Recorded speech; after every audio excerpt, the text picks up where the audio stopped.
This is Math on Mass for Unit 7, Lesson 1. Today we started talking about the difference between positive and negative numbers. And I want to remind you that in your packet with your multiplication chart, the actual top thing here is a number line. And so you can see we've got some positive numbers right here, and we've got some negative numbers, and they're separated by 0.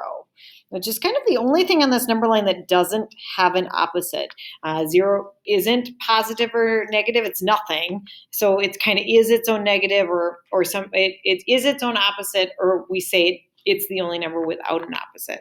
But you can see I've got a positive 1 and a negative 1, a positive 2 and a negative 2. And in Wisconsin, we actually have a pretty regularly occurring real world application for negative numbers, because we know that the temperature in Wisconsin often falls into negative. So we know that a temperature of, say, -10 is not the same as a temperature of +10, right? You're going outside for recess in elementary school here. You're not going out for recess here. Even more, -30 and a +30, right? Here we have school. Here we might be starting to think about closing school. So temperature is one situation where we think about negative and positive numbers. And we are pretty familiar with that. Another place where we talk about negative and positive numbers that we talked about today in class is elevation, right? So if we think about the world as a whole, sea level, the ocean, is considered to be 0, right? Because if you were to able to measure the height of the sea all around the globe, it would be all the same, because really, while we have different oceans, they're all attached. So the water kind of levels out, just like you can't have higher water in one part of the bathtub than another.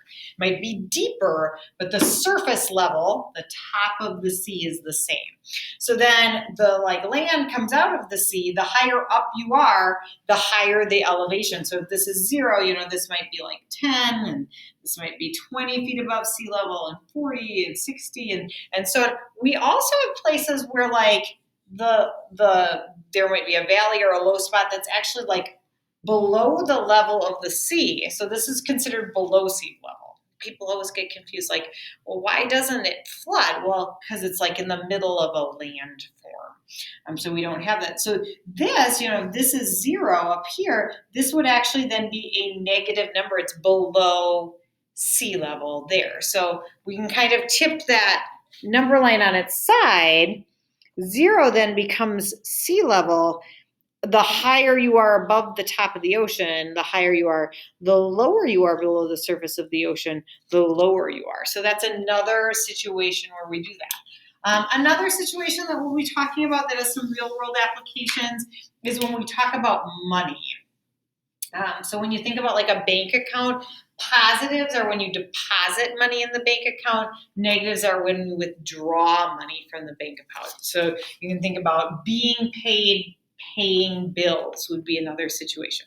So your homework tonight is asking you to compare those situations and explain what you know about them. Read it carefully. Watch for those negative symbols in front of the numbers.